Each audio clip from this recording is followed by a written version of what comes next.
lá.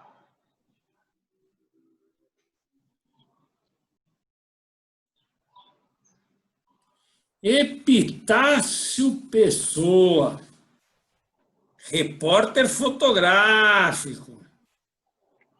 Pita, vencedor do Prêmio ESSO do ano de 2011. Isso é para poucos, hein? Ô, Pita, eu quero te agradecer por você ter aceito ter essa conversa comigo, porque eu quero, de uma certa forma, homenagear as pessoas que colaboraram com a minha formação como repórter fotográfico. Então, você é uma dessas pessoas que contribuiu para a minha formação como repórter fotográfico, porque mesmo a gente estando em jornais diferentes, a gente tinha sempre a preocupação de não estar levando nenhum furo do colega. Então, pelo fato de eu estar estar sempre em alerta nas pautas, porque eu podia tomar um furo seu, então isso me ajudou muito a ficar mais esperto com relação a não deixar a guarda baixar. E isso foi muito saudável para a minha carreira. Agora, você também me ajudou bastante e eu quero te agradecer por uma lembrança que aconteceu entre nossas histórias. E se não fosse você, eu não saberia o que fazer. Você lembra, Pita, quando eu morava no mato, lá naquela chacrinha, e que apareceu lá uma mamãe gambá com seus filhotinhos e estava passando mal, ela estava tendo uma série de problemas, e eu precisava salvar os filhotinhos da mamãe gambá? Você lembra daquilo? Então, eu não sei se você queria, de fato, me ajudar assim, ou que se você queria uma carona para ir para Sorocaba. Então, o que você sugeriu para mim? De nós pegarmos a mamãe gambá com os filhotinhos e levarmos para o zoológico de Sorocaba. Porque lá tinha um biólogo no zoológico que você conhecia, que ele ia ajudar a resolver o nosso problema. Então, depois que nós saímos do Estadão, eu te dei carona, passamos lá na chácara, a mamãe gambá tinha morrido e os filhotinhos foram em cima dela. Você lembra disso? Lembro, sim. Lembro. Daí você falou assim, eu falei assim, vamos enterrar a mamãe gambá, porque a mamãe gambá já morreu e a gente leva só os filhotinhos. Daí você teve a seguinte ideia, falou, não, vamos levar tudo, porque é melhor. E nós levamos a mamãe gambá. Quando chegamos no zoológico de Sorocaba, o biólogo todo animado já foi resgatando os filhotinhos e tal. E ele falou assim, foi bom vocês terem trazido a mamãe gambá, mesmo morta, porque deu para saber que ela era de uma raça rara que tinha aqui na região. Porque aquele tipo de gambás dava mais, era no Nordeste, coisa e tal. E ele todo alegre foi lá, salvou os filhotinhos, pôs os filhotinhos numa incubadora tal, e salvou os filhotinhos. Então, só por isso, eu te agradeço. E, com certeza, foi um momento muito, muito bacana na nossa caminhada pela vida, Pita. E ter trabalhado com você no Estadão, né? A gente anos depois, tá fazendo as pautas juntos, tal, dividindo, fazendo mesmo parte da mesma equipe. Mas, Pita, na realidade, assim, você é um fotógrafo que fez a Copa do Mundo em 98, fez a Copa América e ganhou o Prêmio ESSO de fotojornalismo em 2011. Então, a maioria das pessoas acha que é fácil você ser um repórter fotográfico, que você já nasce pronto. E muitas vezes, nessa correria do dia, a gente não fica sabendo os detalhes da vida pessoal de cada um. Então, eu gostaria, Pita, de saber como foi o seu início de carreira como repórter fotográfico. Conceição, primeiro, eu que quero agradecer você aí por ter me convidado aí para esse seu quadro maravilhoso. que acredito que tem muitos fotógrafos aí que vão querer muito participar e contar a história deles. Eu é que agradeço você pelo convite. E relembrando a história dos gambá, realmente foi verdade, foi muito engraçado aquele nosso episódio lá dos gambá, Consa. E como você perguntou, eu fico muito feliz aí pelo seu convite, quero agradecer a você por essa oportunidade de poder compartilhar com as pessoas, né, um pouco da história da gente e também dos nossos colegas aí que estão nos assistindo através do seu canal, Conceição. Fico muito grato mesmo. Então, você me perguntou como é que foi o começo da minha carreira, né? É isso? Isso. Então, eu vou explicar para você. Eu, na realidade, Conceição, eu nasci numa cidade chamada Taquarituba, lá no interior de São Paulo. Nós éramos chamados, quando eu era criança, de pé vermelho, porque lá tem muita terra vermelha. E eu, até os meus 14 anos de idade, a minha função era, nós tínhamos um sítiozinho, e eu andava com uma charrete pegando lavagem para porco. Então, o que eu fazia? Eu ia em todas as casas, né? A charrete tinha 2 tambores enormes atrás, onde eu colocava a lavagem para os porcos, para ir para o sítio. E lá no sítio também, como eu nunca fui bom na escola, então eu acabei trabalhando muito na roça, né? Quebrando milho, arrancando feijão. Só que lá no sítio, lá, desde de criança, dos 9, 10 anos de idade, né? Eu já fui pegando gosto pela fotografia. E em Itaquarituba tinha uma banca do seu Elias. E o que eu fazia? Eu, com 8, 9 anos de idade, eu ia nessa banca e ficava observando lá as fotografias, as capas dos jornais. Da Folha de São Paulo, do Estadão, da Gazeta e Diário Popular. E o que acontece? E lá eu observava aquelas fotografias de capa e ficava com aquelas fotos na cabeça. E ali eu criei um grande fã, que foi o Reginaldo Manente. Eu lembro de muitas fotos belíssimas do Manente. Lembro também de fotos do Rolando de Freitas, do Domício Pinheiro, enfim, do Antônio Lúcio, que já não está mais entre nós também. E essas fotos do Manente foram entrando na minha cabeça. Isso eu com 9, 10 anos de idade. E aí, dando um salto rapidinho, né, como todo garoto do interior, eu fazia câmerazinha de cinema com vela, caixa de sapato com vela dentro, projetando na parede. As minhas brincadeiras, por incrível que pareça, eu, Marcelino, Zé do Picasso, aquela galera toda lá de Taquarituba, que eu quero aproveitar o seu programa, mandar um grande abraço para eles. Todo esse pessoal, quando eu ia brincar, eu fazia de conta que era uma câmera de filmar e ficava ali filmando. E eu brincava muito também no quintal, eu colocava assim um monte de carrinho. Eu comprei uma vez uma veraneia e escrevi assim, imprensa, Rede Globo, e aí eu mesmo filmava e eu mesmo falava, olha, a Marginal está parada. Ou seja, por que eu estou contando tudo isso para você? Porque a fotografia, ela já estava dentro de mim, mas faltava o diamante ser lapidado. Faltava sair dentro de mim e ir para a rua. Bom, imagem, enfim, imagem, fotografia. E para finalizar, toda vez que eu ia no cinema em Taquarituba, eu ficava vendo, igual essas fotos que vocês estão vendo aqui atrás, aqui, ó, aqueles story, eu não sei como é que chama, se é o estilo, né? Você deve me ajudar aí. Era aquelas propagandas dos filmes, né? Cenas dos filmes que eles colocavam num tapume assim. Isso. É porque hoje os cartazes de filme, eles são sintéticos, né? É uma fotona só e pronto, né? Ali não, eles davam meio que uma síntese de cada cena do filme. E com isso, eu fui criando meio que esse hábito. E como eu era lá em casa, eu era sempre o fotógrafo da família. E eu me lembro que uma vez eu estava na roça e eu peguei uma caixa de papelão e comecei a filmar meu pai como se ele estivesse plantando. Eu fui contando a história dele. E ele falou assim, olha, Epitácio, você tem que ir para São Paulo. Você precisa ir trabalhar em jornal, porque você está perdendo o seu tempo aqui na roça. E meu pai foi uma pessoa importantíssima para mim. Além de pai e tudo, ele, depois que aí eu dou um salto, né? Aí eu vim para Sorocaba. Vendemos o sítio lá e viemos tudo para Sorocaba aqui. Aqui eu comecei a trabalhar de balconista de farmácia, balconista de bar, um monte de coisa. E meu pai foi trabalhar num sítio, na roça mesmo. Meu pai era um trabalhador.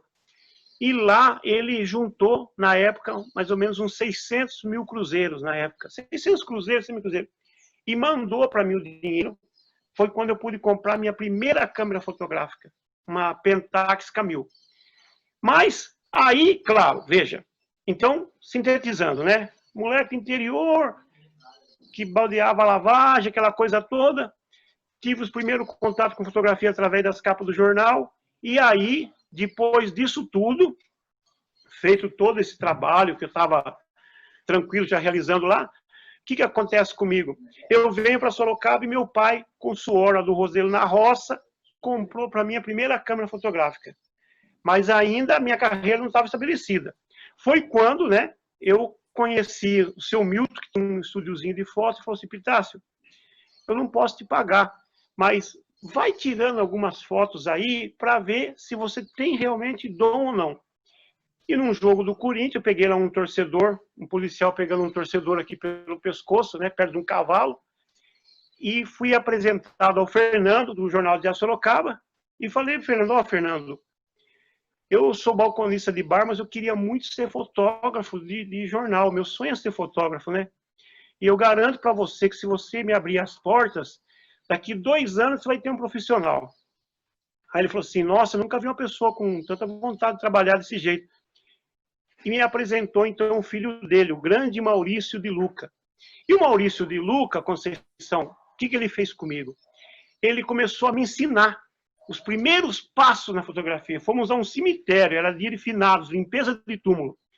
E quando ele viu aquele meu contato em preto e branco, quando viu o primeiro plano, as fotos das cruzes no primeiro plano, tudo aquilo, ele falou assim: olha, eu estou vendo o futuro em você. Ele falou assim: eu já estava até desanimado, mas eu vou te ensinar. E aí, então, o que aconteceu? Ali no diário foi a grande chance que eu tive. Foi a minha grande faculdade. Por quê?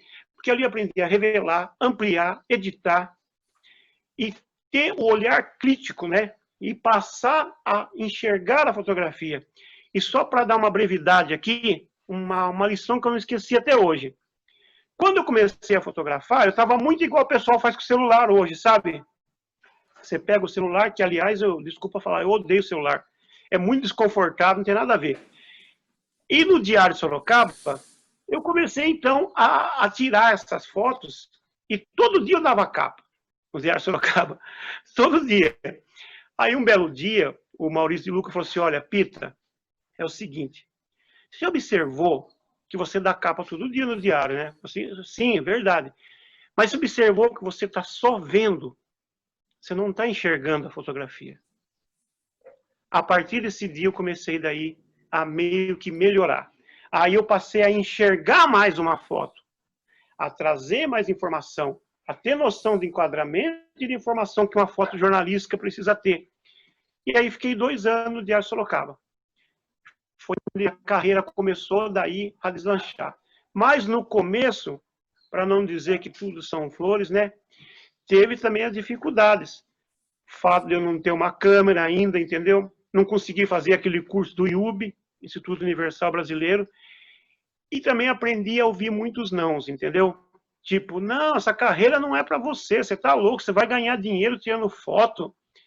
Olha, as fotos que você fez ficaram horrorosas. Então, no começo eu errei muito, viu, Consa? Foi até engraçado. Todos nós, né? Acho que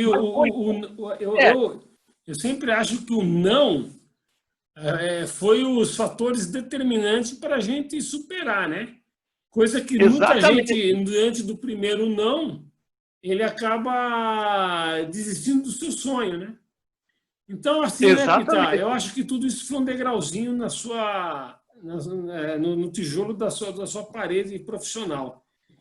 Mas aconteceu algo importante.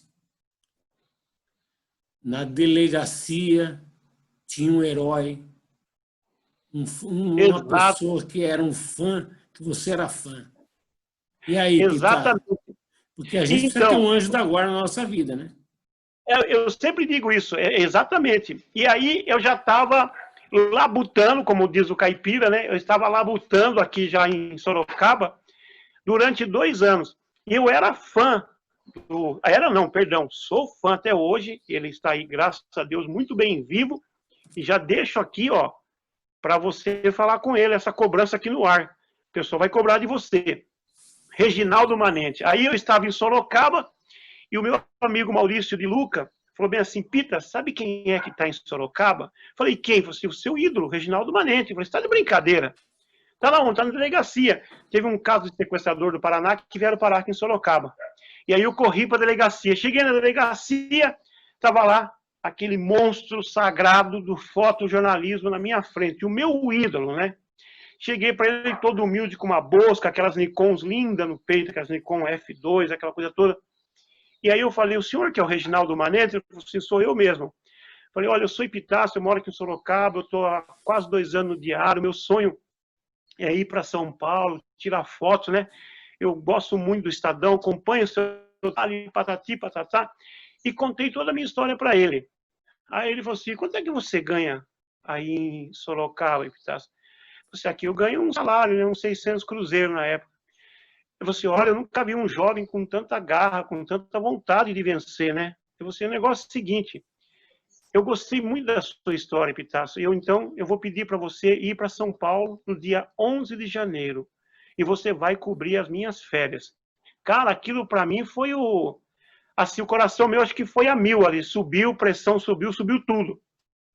E eu fiquei muito feliz com aquele dia. Não dormi até o dia 11, cara. Porque, afinal de contas, eu tinha conhecido o meu ídolo, e o meu ídolo acabava de dar o pontapé inicial para minha carreira, acabava de abrir as portas para mim. Ele, o Reginaldo Manente, eu sempre falo e repito, né?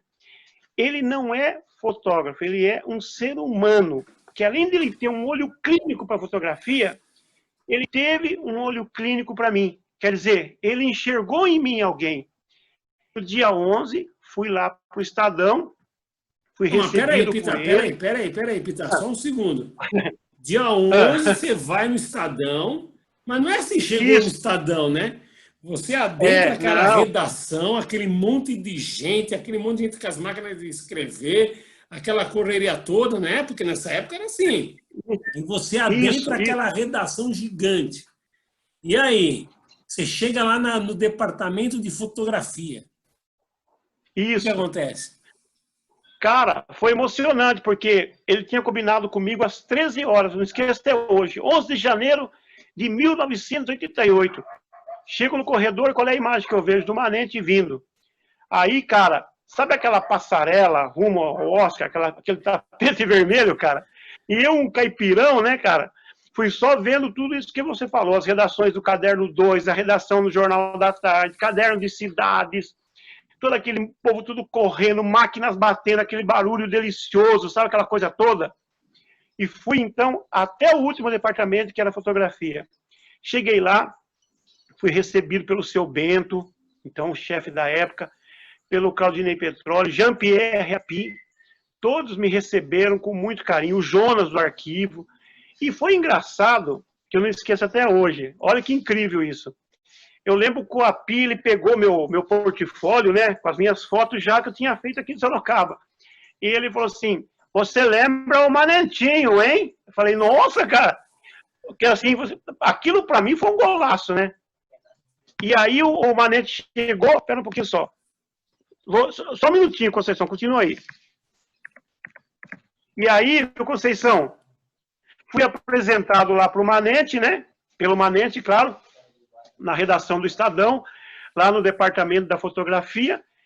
E lá, cara, eu pude conhecer todas aquelas feras que eu também já curtia, que era o Juvenal de Freitas, do Caderno 2, fotógrafo, o grande Silvio Ricardo Ribeiro, uma pessoa maravilhosa, Joveci de Freitas, Oswaldo Júnior, Antônio Lúcio, milhares de fotos, Claudinei Petroli, Rolando de Freitas, Domício Pinheiro, cara. E de repente eu estava ali no meio daqueles feras, cara. Então, para mim, foi motivo de muito orgulho. Mas, veja, assim que o Manente me apresentou, aí, meu amigo, eu tive que começar a caminhar com as próprias perninhas na fotografia, né?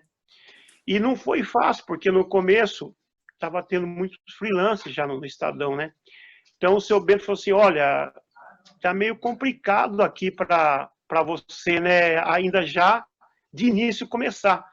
Mas faz o seguinte, espera um pouco sentado aí e vamos ver se vai aparecer pauta para você. E eu me lembro, cara, que eu fiquei das 8 da manhã, já no dia seguinte, das 8 da manhã até as 5h15 da tarde, Conceição, sem nenhuma pauta. Aí o seu Bento falou assim, olha, você viu, hein, meninão, que não tá fácil não, hein? Olha, não vai ser fácil, mas você quer continuar vindo? Eu falei assim, não, eu venho. Aí continuei viajando de Sorocaba para São Paulo todo dia, e assim foi, Conceição, durante 6 meses. E graças a Deus, sabe, Conceição, as minhas fotos foram dando capas no Estadão, capas, e o meu nome começou então a aparecer. E os fotógrafos que eu conhecia, Sidney Corralho, toda essa galera, o Manete ainda estava de férias, depois voltou, claro. Todos eles aí começaram já a me cumprimentar, já me dar parabéns pelas fotos, entendeu?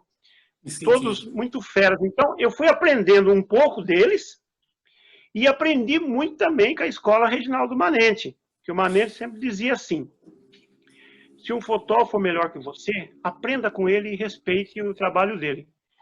E foi assim que eu fui crescendo na área do fotojornalismo.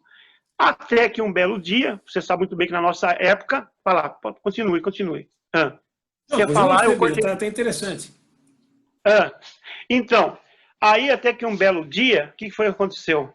Teve um assalto na Avenida Paulista.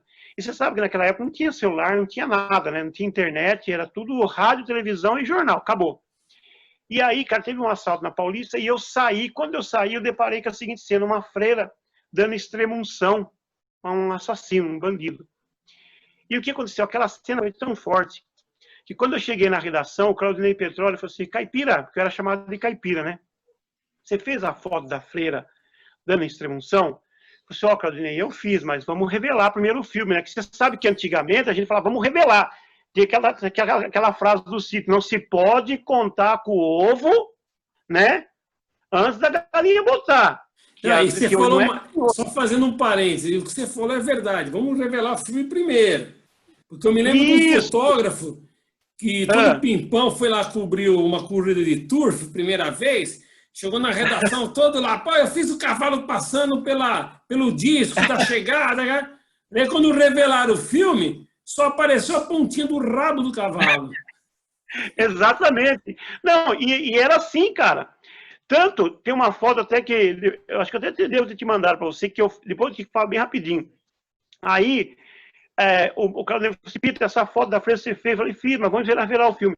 E ficou uma belíssima foto, a freira dando extrema-unção para um assaltante, as rádios da SBN, Jovem Pan, Band, todas elas falando, olha, uma imagem emocionante aqui na Avenida Paulista de uma freira dando a extrema-unção. Foi capa do Jornal da Tarde, foi capa do Estadão, foi vendido para as agências internacionais, eu tenho até hoje aqui guardado. E o Hélio Campos Melo, o grande Hélio Campos Melo, um abração, viu, Hélio? Que já era, inclusive, chefe da fotografia nessa época, um grande batalhador também. Aliás, também deve chamar ele aí também. E o Hélio falou assim, ó, Ipitá, você quer trabalhar com a gente no Estadão? Eu falei assim, claro que eu quero, Hélio, quero muito, é meu sonho. Então, você está contratado, claro que por causa dessa foto da freira, mas também pelo seu trabalho, conjunto da sua obra. Então, foi muito bacana isso. Até hoje, quando eu vejo uma freira, eu agradeço ela, beijo a mão dela, peço a bênção, porque foi assim, foi muito importante para a minha carreira, Conceição. Agora, Pita, chegar numa Copa do Mundo não é fácil. Então, você tem que treinar. Os caras acham que você vai para uma Copa do Mundo e já está tudo pronto, você já é um fotógrafo que já é experiente. Mas para chegar numa Copa do Mundo, você tem que treinar. É que nem jogador de futebol, ficar treinando. Então, fazer muito jogo debaixo de chuva, treinar transmissão de foto, né? Exato. Os desafios, e papapá, cumprir o tempo, aquelas coisas todas. O tempo da bola, de clicar na hora certa, né? Então, e você passou por esse preparar. Como você se preparou para chegar em 98, Pita?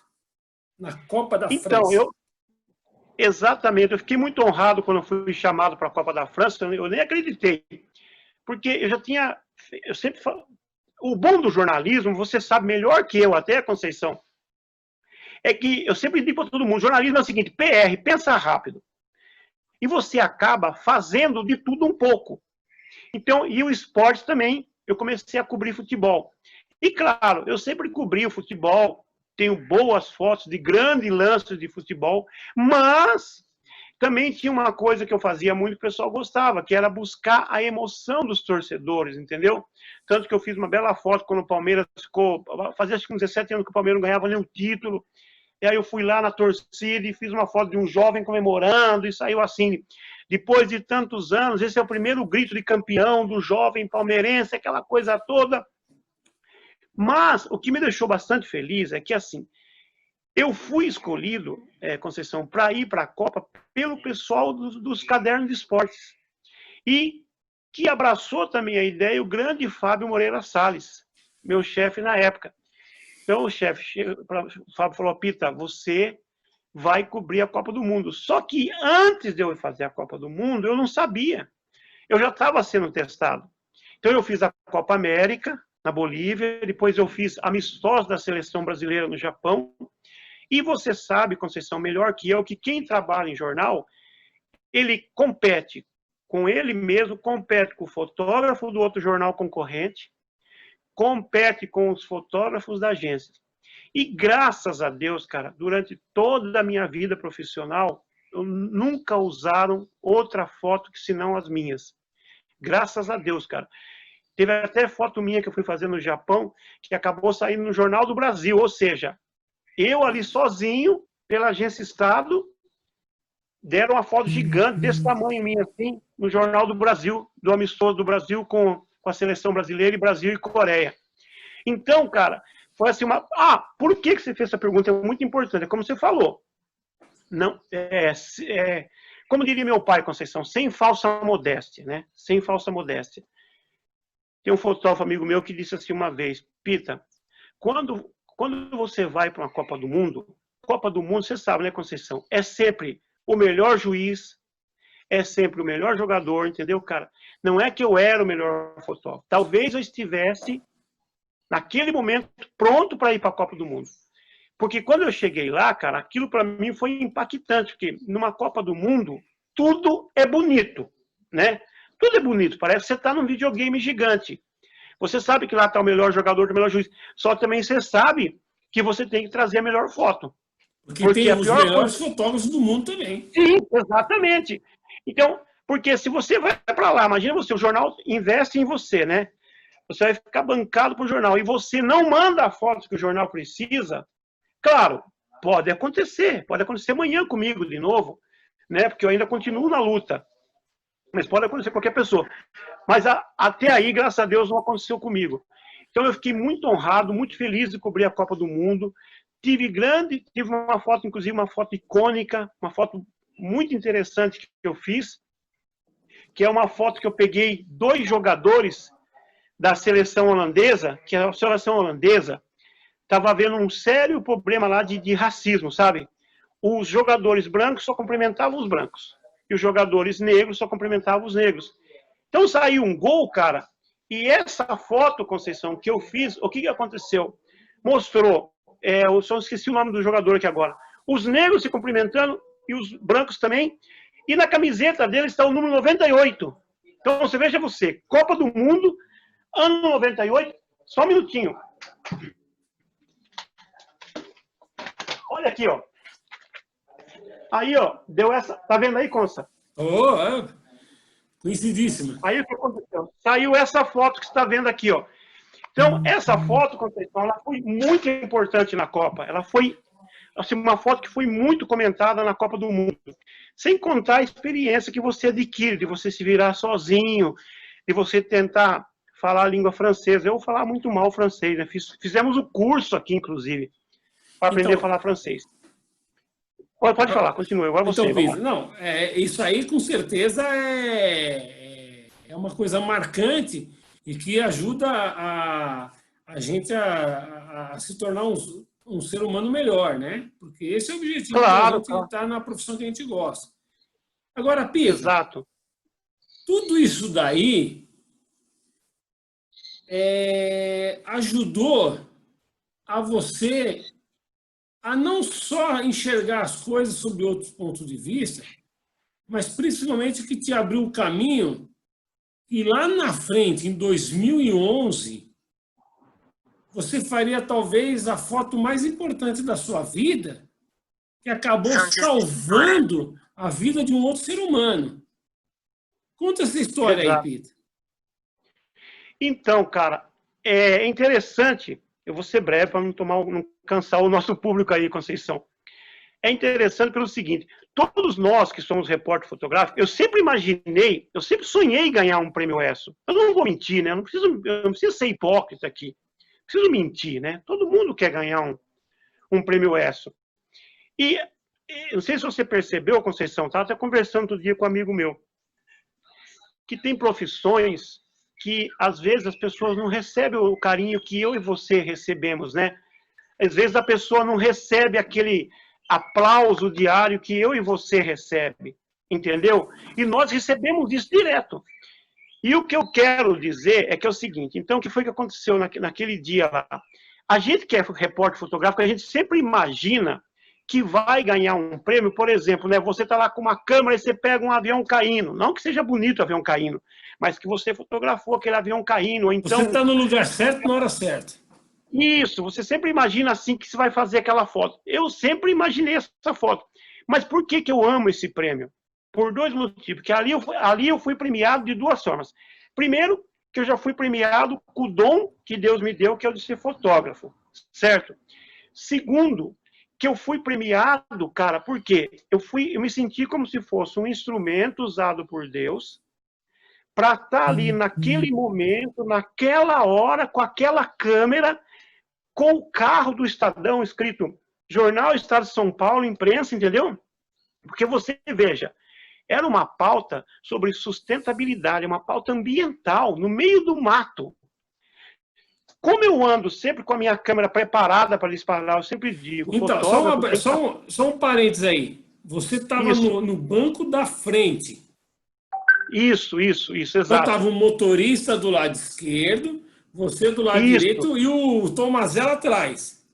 isso, exato, Então, e exato. por que muitas vezes o fotógrafo vai na frente? Porque o fotógrafo tem que ter uma visão panorâmica do caminho que ele está passando, porque a qualquer momento pode acontecer alguma coisa e ele já está pronto para descer do carro e fotografar, não é isso? Isso é uma Exato, tradição do jornalismo, principalmente para os fotógrafos, né? E você cumpriu exatamente. esse protocolo. Daí você está no banco da frente, motorista no banco do lado e o Tomazella atrás. E daí vocês estão indo fazer a pauta de sustentabilidade. E daí o que acontece, Peter?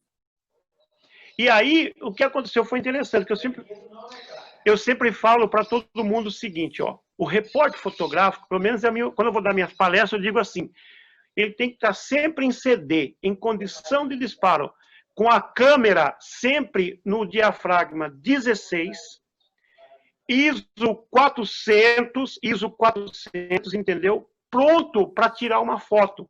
Porque, veja, o repórter, ele pode até perder uma situação, mas ele recupera depois. Ele pergunta como é que foi que aconteceu, que hora que o avião caiu, onde que o trem estava a hora que bateu. Mas o fotógrafo não.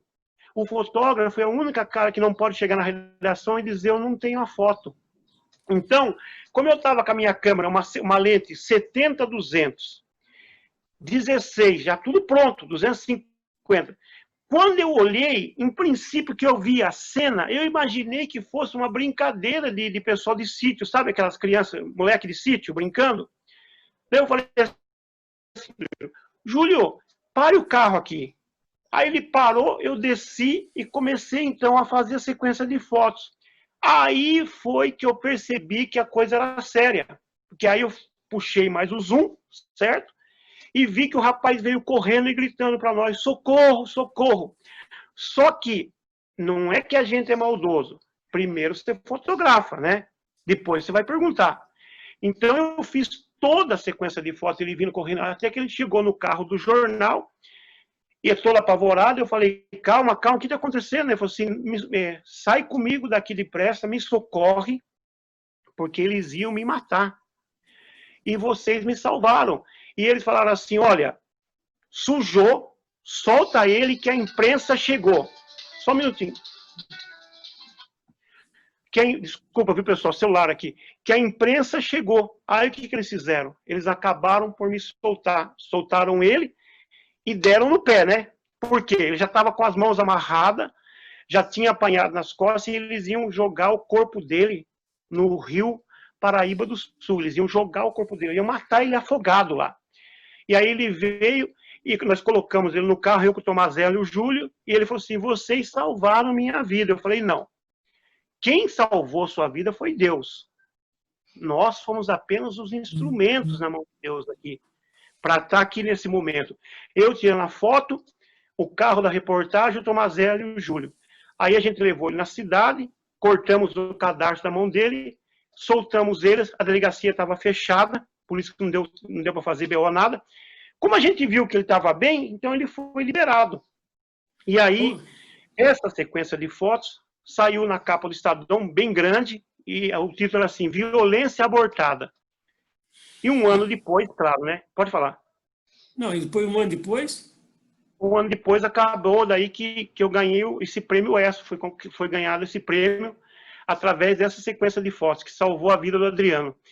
E nós voltamos na cidade, eu com o Tomazella, né, para saber realmente quem era o Adriano. O Adriano era um menino do bem, né? Infelizmente, você sabe que o nosso país, o racismo ainda está impregnado, né?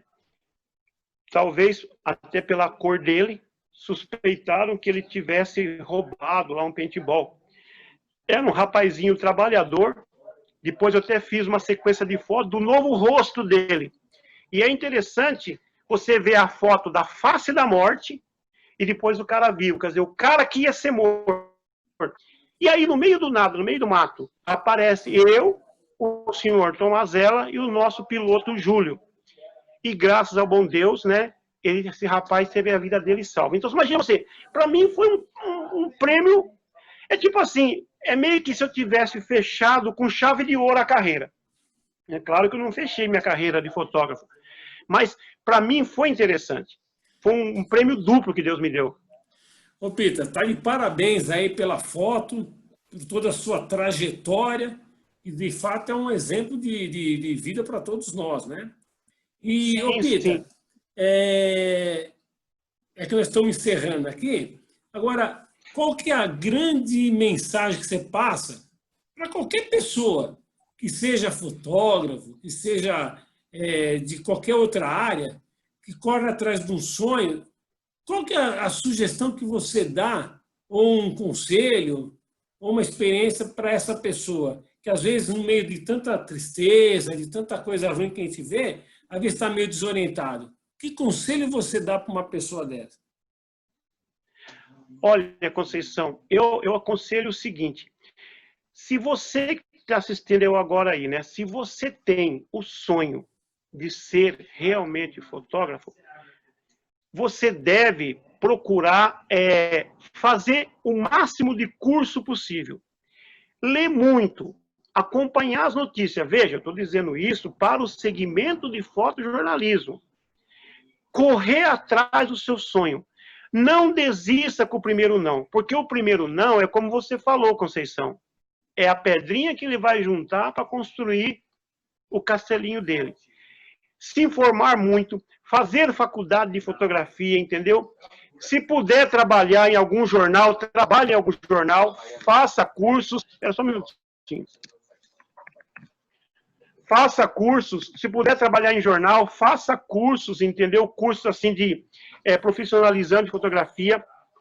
Se instrua, aprenda o máximo que você puder.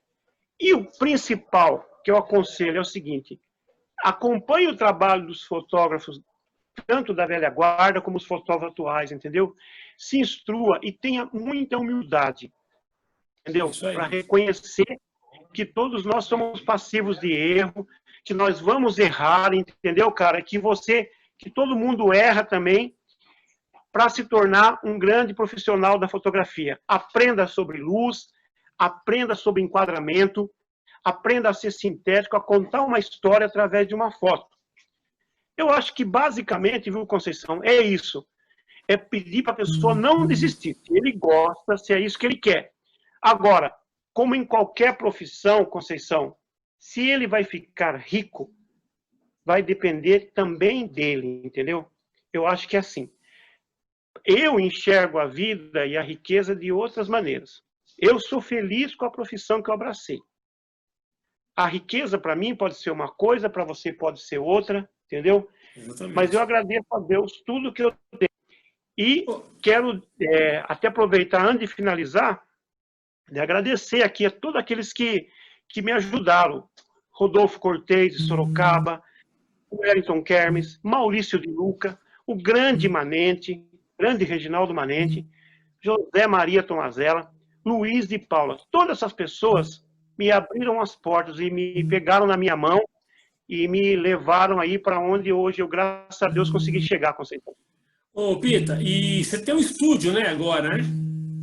Exato. Hoje eu continuo prestando serviço para o Estadão, né? Só que mais aqui na região de Sorocaba, junto com o Tomazella, e tenho também um estúdio, onde eu presto serviço, faço serviço, vários tipos de serviços, de produtos, de pessoas, retratos, entendeu? Eu faço fotografia para a campanha dos candidatos, aquela coisa toda.